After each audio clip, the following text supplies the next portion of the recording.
Olá, igreja. Olá a todos. É um prazer estar novamente aqui com vocês. Hoje nós vamos falar sobre a cruz de Cristo, ou o mistério da morte de Cristo. A gente resumiria o que a gente vai falar num versículo, 1 João 4,8, onde diz que Deus é amor. Tudo isso foi feito por amor. O Senhor morreu por nós, para nos salvar, para nos livrar dos pecados, para nos dar a sua vida eterna, por amor.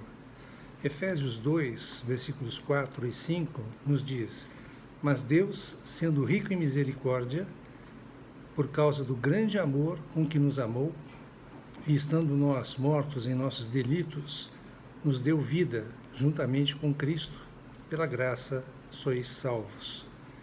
Então, por amor e por misericórdia, Deus preparou e realizou toda a sua obra de redenção e salvação judicial do homem. A salvação judicial, ela não depende de nós, depende apenas de Deus. E qual é esse mistério? O mistério é que Deus, na pessoa de Jesus Cristo, ao tornar-se o Espírito que dá vida, após passar por sua morte e ressurreição, misturou-se com a humanidade, o Criador e criatura unidos para sempre, com uma única condição, do crer pela fé, resultando do maior milagre da história do universo. Então, toda a obra do Senhor, ela foi gratuita para nós, e nós recebemos apenas pelo ato de crer, de receber. Tudo já foi feito pelo Senhor. A morte de Cristo, ela tirou o pecado do homem. Nós vemos em João, capítulo 1, versículo 29, eis o Cordeiro de Deus, que tira o pecado do mundo. Então, o pecado foi retirado pela morte do Senhor. Ele destruiu Satanás, o diabo, tratou a natureza pecaminosa no homem. Hebreus 2,14 nos fala, por sua morte, destruísse aquele que tem o poder da morte, a saber, o diabo. Então o diabo, ele nos tornava escravos pela questão da morte, mas o Senhor destruiu essa natureza pecaminosa no homem, destruiu o fato de o diabo ter o controle da morte sobre nós e liberou a vida divina e eterna de Deus. João 12, 24 nos fala que se o grão de trigo morrer, produz muito fruto. Então, a semente, isso é um exemplo muito bom, né? Muito nítido. Uma semente, para produzir fruto, ela precisa morrer no solo, germinar e daí produzir frutos. E assim foi com o Senhor. Ele precisou morrer, precisou ressuscitar, se tornar o Espírito que dá vida para gerar muitos frutos. A morte de Cristo, ela é completa. Ao lidar com o aspecto negativo, nos livra do pecado, como nós citamos. E ao lidar com o aspecto positivo, nos dá vida, a vida eterna. E qual era a condição inicial do homem? Estava morto no espírito. Efésios 2:1 nos fala que ele vos deu vida, estando vós mortos nos vossos delitos e pecados. Então, a humanidade sem Cristo, ela está morta, são mortos vivos, mortos nos delitos e pecados. Também tinha uma alma arruinada, a condição inicial do homem, sem Cristo, tem uma alma arruinada. Efésios 4, 17 e 18 nos fala, não mais andeis na vaidade dos seus próprios pensamentos, obscurecidos de entendimento, alheios à vida de Deus, por causa da ignorância em que vivem, pela dureza do seu coração. Então, o espírito prejudicado, a alma arruinada, o espírito vazio, né? A alma arruinada e o corpo corrompido. Romanos 6,6 nos fala, foi crucificado com ele o nosso velho homem, para que o corpo do pecado seja destruído e não sirvamos o pecado como escravos. Nós, antes de recebermos Cristo, éramos escravos do pecado. Romanos 7,24 nos diz, desventurado o homem que sou, quem me livrará do corpo desta morte? Então, espírito, alma e corpo de quem não recebeu o Senhor, de quem não foi reavivado pela vida do Senhor, quem não creu, estão comprometidos, tanto o espírito como a alma, como o corpo. Ainda está sob a ação do pecado. Romanos 7,19 nos diz que, porque não faço o bem que prefiro, mas o mal que não quero, esse faço. Isso é Paulo nos dizendo que ele preferia fazer o bem, mas o mal que ele não queria prevalecia. Romanos 7,23, vejo nos meus membros outra lei, que guerreando contra a lei da minha mente, me faz prisioneiro da lei do pecado, que está nos meus membros. Então você vê que tem algumas leis aqui. A lei do Espírito da vida nos livra dessa lei do pecado, dessa lei que prevalece quando a pessoa não é salva. Ainda estava sob acusação de Satanás. Apocalipse 12:10 nos fala, agora veio a salvação, o poder, o reino do nosso Deus e a autoridade do seu Cristo, pois foi expulso o acusador de nossos irmãos, o mesmo que os acusa de dia e de noite diante do nosso Deus. Então Satanás, ele chega diante do Pai, diante de Deus e nos acusa de dia e de noite. Esse é o nosso inimigo, essa é a maneira dele agir. Mas ainda, quais eram os problemas objetivos do homem em relação a Deus? Quais eram os problemas do homem em relação a Deus? Ele estava sob a condenação de Deus. Romanos 5,18 nos fala, pois assim como, por uma só ofensa, veio o juízo sobre todos os homens para condenação, assim também, por um só ato de justiça, veio a graça sobre todos os homens para a justificação que dá vida. Então Adão pecou, e por ele veio o juízo sobre todos os homens, toda a humanidade. Mas por Cristo, por um ato de justiça, veio a graça. Com ele veio a verdade e a graça sobre todos os homens para a justificação que dá vida. O homem estava sob a ira de Deus. João 3,36 nos fala, quem crê no Filho tem a vida eterna. Quem crê no Filho tem a vida eterna. O que todavia se mantém rebelde contra o Filho, não verá a vida, mas sobre ele permanece a ira de Deus. Então, se você crê no Filho, se você crê em Jesus Cristo, você tem a vida. Se você não crê, você permanece sob a ira de Deus. Ainda, aguarda o julgamento de Deus. O homem que não creu, aguarda o julgamento de Deus. Todos nós vamos ser julgados, mas esse julgamento aqui, ele é diferente. Hebreus 9:27 nos fala, e assim como aos homens está ordenado morrerem uma só vez, vindo depois disso o juízo. Se você não creu, você vai ser julgado no trono branco, lá no final, e não vai ter mais condições de se salvar. Se você creu, você vai ser julgado no tribunal de Cristo, de acordo com as suas obras em vida, e você vai reinar ou não com o Senhor, mas você está salvo e vai fazer parte da Nova Jerusalém, depois do reino milenar. A justiça de Deus é a base da sua salvação. A justiça de Deus é o próprio Deus. Romanos 10:3 nos fala, desconhecendo a justiça de Deus e procurando estabelecer a sua própria, não se sujeitaram à que vem de Deus. Então, quem não creu, não se sujeita à justiça que vem de Deus. Filipenses 3:9, e ser achado nele, não tendo justiça própria, que procede de lei, senão a que é mediante a fé em Cristo, a justiça que procede de Deus baseado na fé. Portanto, os que creem, eles estão sob o julgamento de Cristo mediante a fé em Cristo. Essa justiça é baseada na fé. E é isso que importa. O homem foi condenado pela justiça de Deus.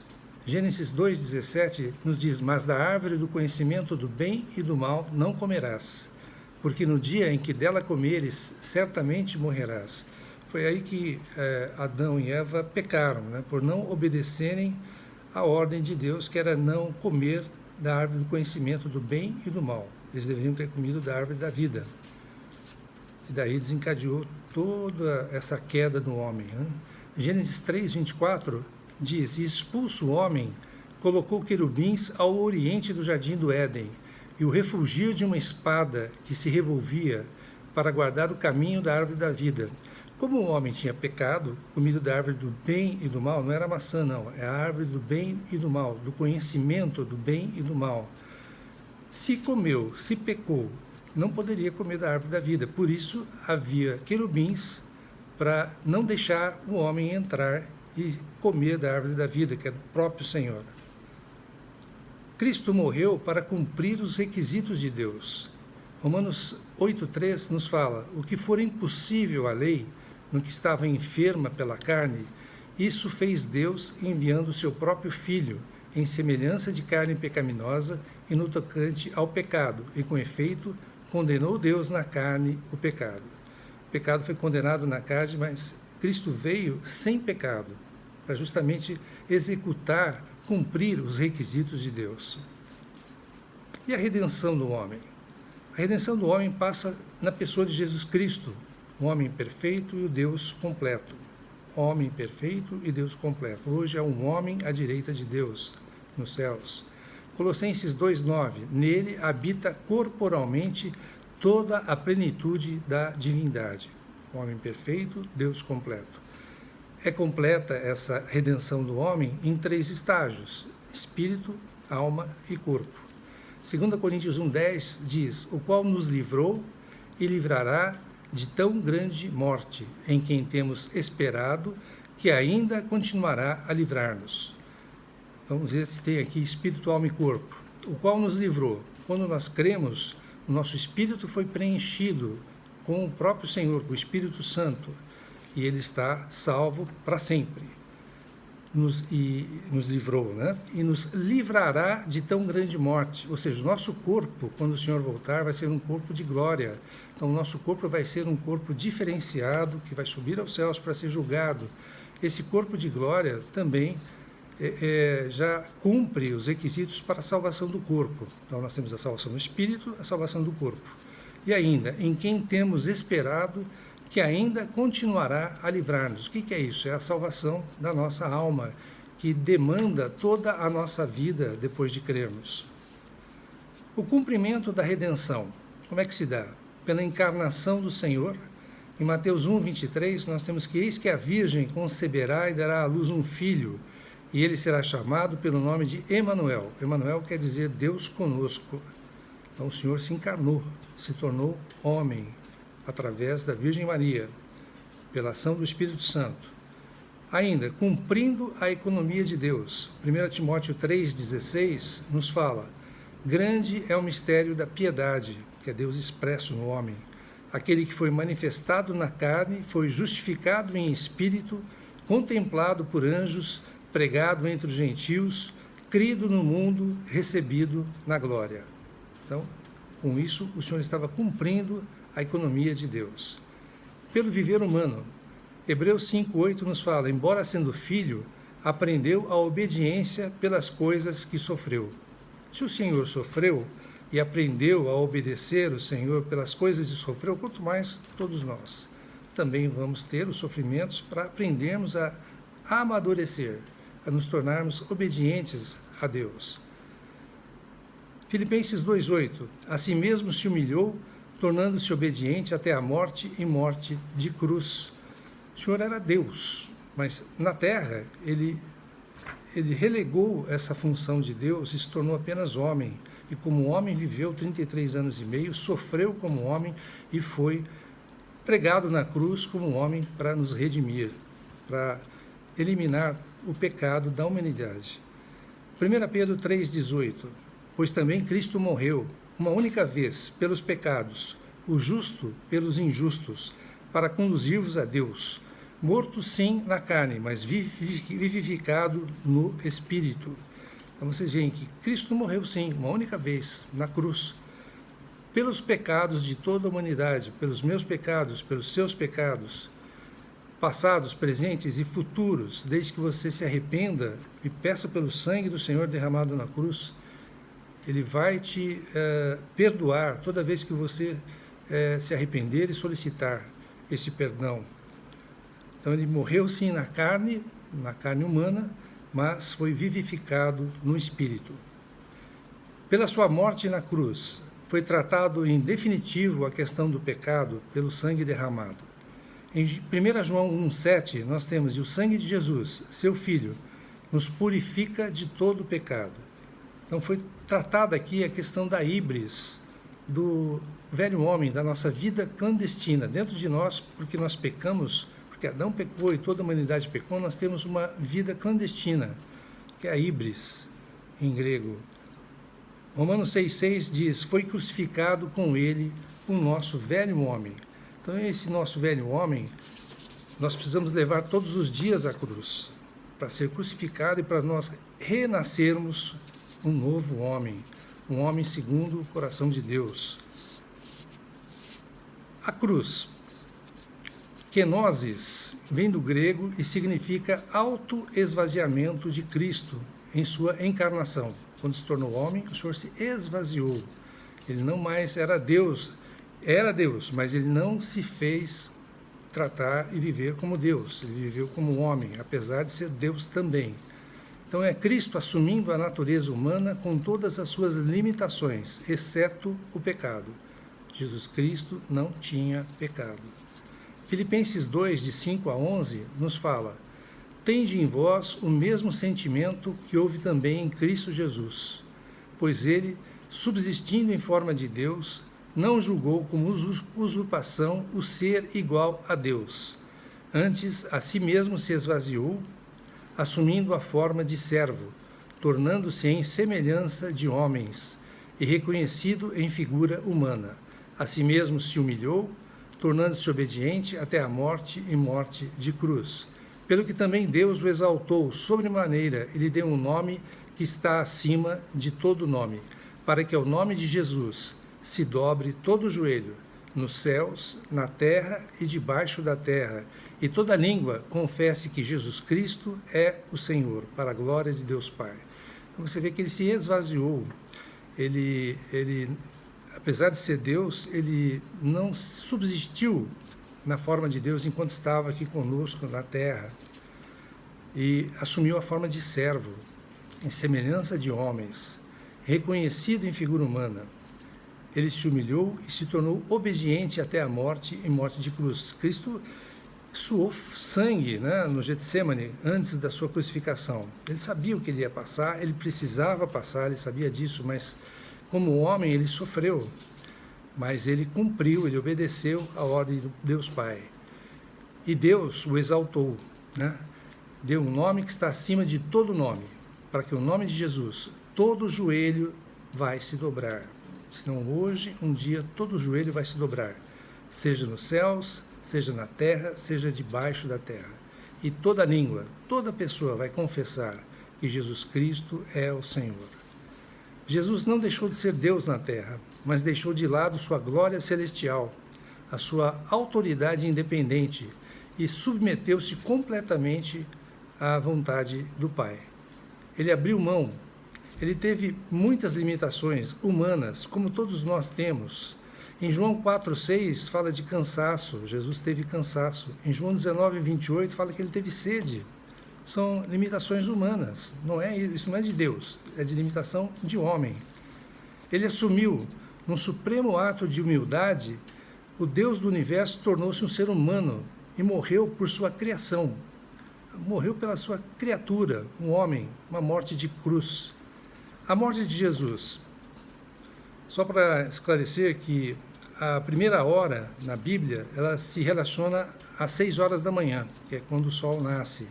Então teremos 6 horas da manhã, primeira hora, meio-dia, sexta hora, 3 da tarde, nona hora. Então nós temos em Mateus 27, 45, 46, que fala, desde a hora sexta, às 12 horas, até a hora nona, às 15 horas, houve trevas sobre toda a terra.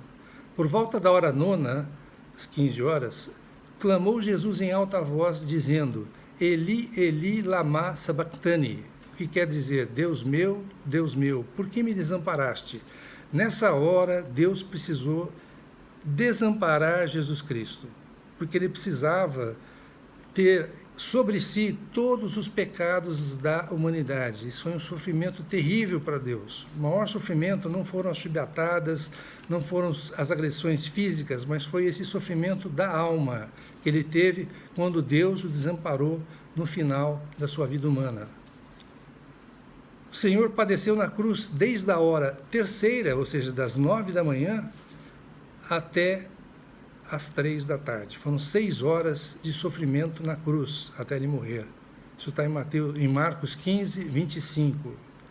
Das 9 às 12 houve a perseguição dos homens porque ele fazia a vontade de Deus. Então eles escarneceram do Senhor das 9 até o meio-dia. E do meio-dia às 15, da sexta hora até a 9ª, ele foi julgado. Aí se fez trevas por Deus, por nossa redenção. Foi o nosso substituto, o Senhor foi o nosso substituto na cruz. Nós é que deveríamos ter morrido lá pelos nossos pecados, mas ele nos substituiu na cruz. Sofreu pelos nossos pecados, pelos meus pecados, pelos seus pecados. Mas o Pai o abandonou nesse instante, e isso foi o pior sofrimento para ele, o sofrimento da alma. Isso para a salvação de todas as almas. Todas as almas foram salvas nesse momento, desde que aceitem e creiam no Senhor Jesus, na sua obra redentora. O sentimento de Cristo na cruz. Salmos 22, 14 diz: derramei-me como água, água aqui no sentido de vida, e todos os meus ossos se desconjuntaram, meu coração fez-se como cera, derreteu-se dentro de mim. Imagina essa figura do coração, da sua alma, mais a sua consciência, derreterem-se dentro do Senhor. O Senhor foi assado por nós, como o Cordeiro Pascal, o verdadeiro Cordeiro Pascal.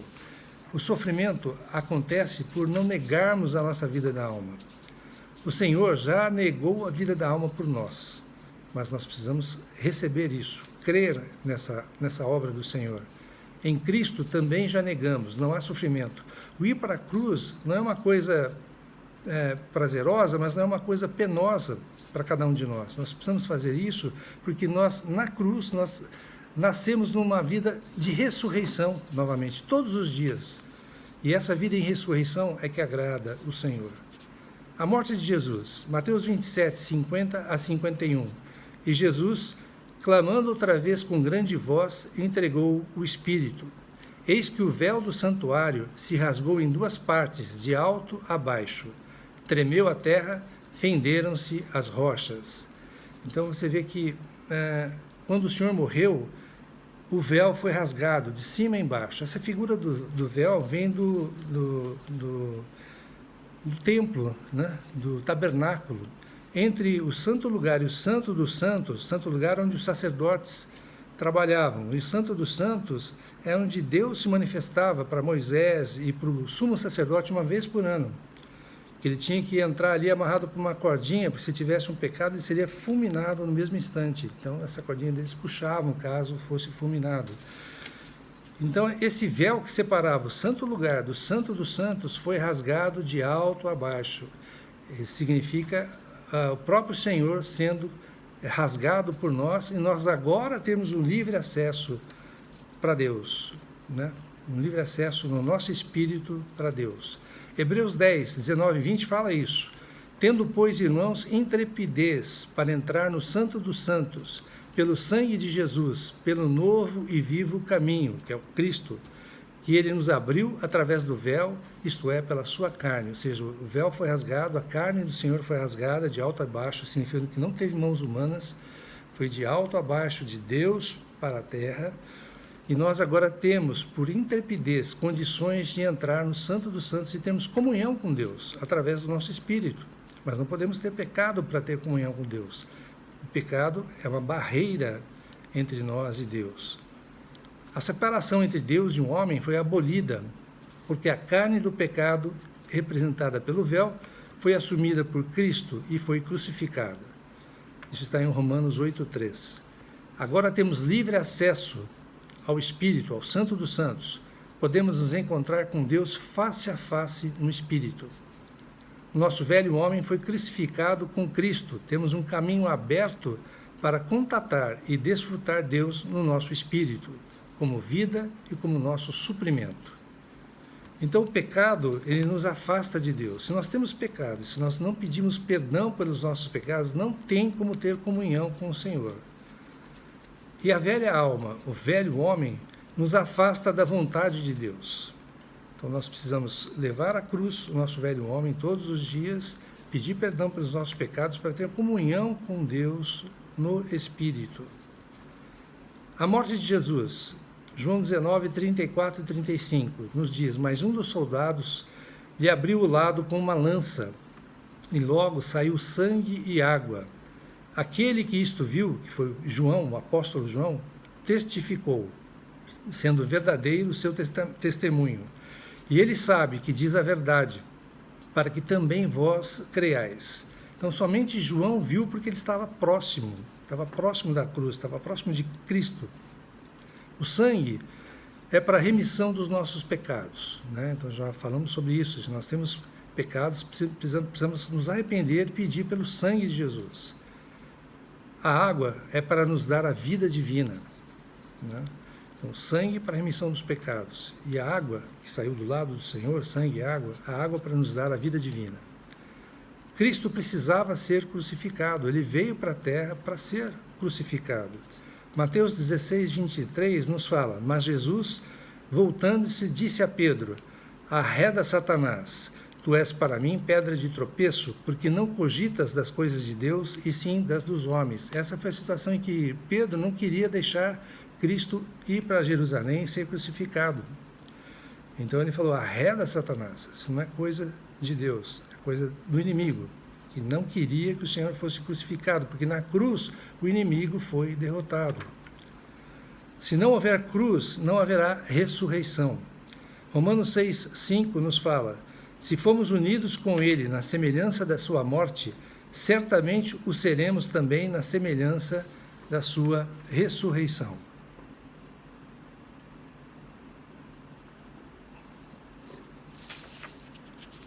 O negar a vida da alma. O caminho da cruz passa pela autonegação. Toda vez que negamos a nós mesmos, crucificamos a híbris satânica alojada dentro da nossa alma. Isso quem fala é o nosso irmão José Luiz Alves Pereira.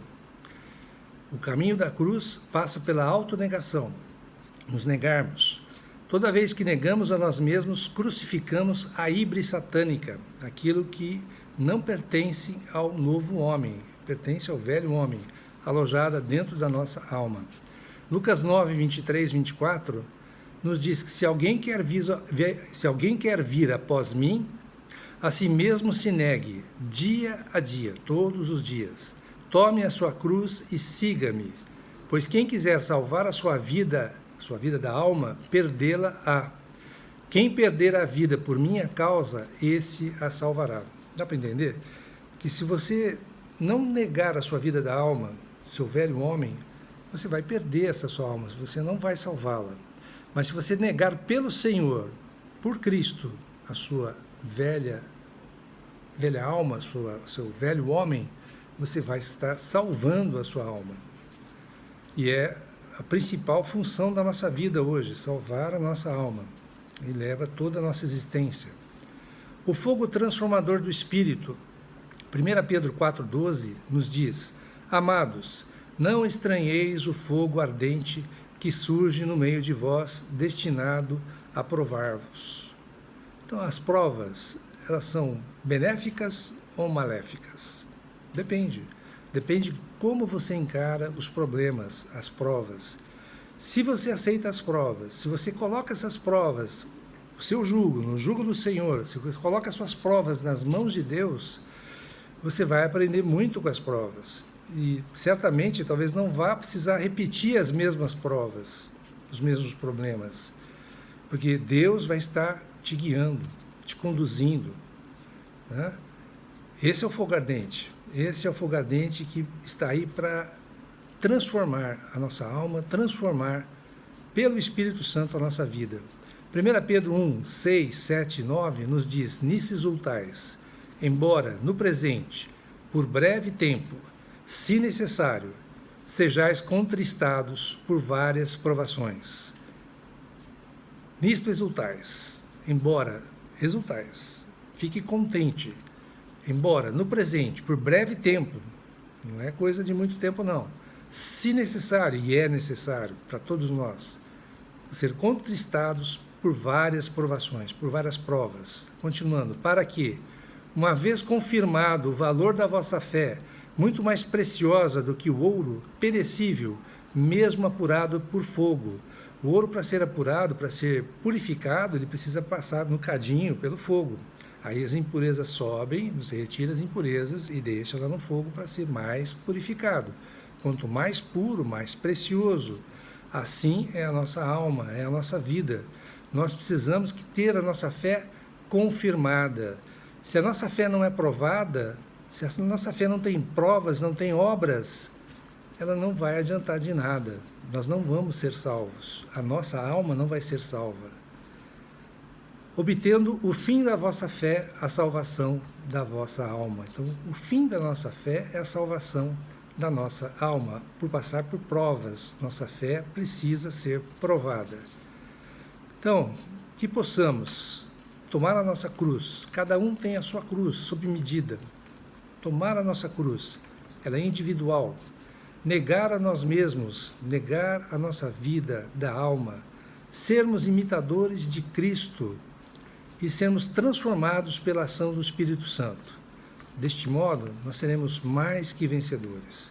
Então, que possamos tomar a nossa cruz, que é única para cada um de nós, que é individual, que possamos negar a nós mesmos, que possamos ser imitadores de Cristo, né, nos baseando na palavra, lendo a Bíblia, praticando boas obras em Cristo, que já nos preparou essas boas obras, sermos transformados pela ação do Espírito Santo para sermos mais que vencedores. Espero que vocês tenham gostado. Eu teria alguns recados, né? Os nossos vídeos, de uma maneira geral, serão gravados a cada 15 dias. Eventualmente pode haver alguma modificação, mas no geral a cada 15 dias. Se você ainda não se inscreveu no canal, aqui embaixo você vai ver aí que tem inscrever-se, inscreva-se no canal. Você vai ter acesso a todos os vídeos gravados e sempre que aparecer um novo você vai ser avisado. Nós começamos o estudo de Apocalipse. Eventualmente eu vou falar aqui alguma coisa sobre Apocalipse, quando eu estiver gravando alguma coisa na ICEL. Mas no canal da ICEL você vai encontrar o estudo por completo, de uma maneira sistemática, de uma maneira sequencial. Então, inscreva-se também no canal da ICEL, Igreja Cristã em Londrina, e acompanhe. Há muitos vídeos lá que podem ser esclarecedores. Que todos nós tenhamos uma excelente semana, abençoada pelo Senhor, e que sejamos transformados pelo Espírito Santo. Amém.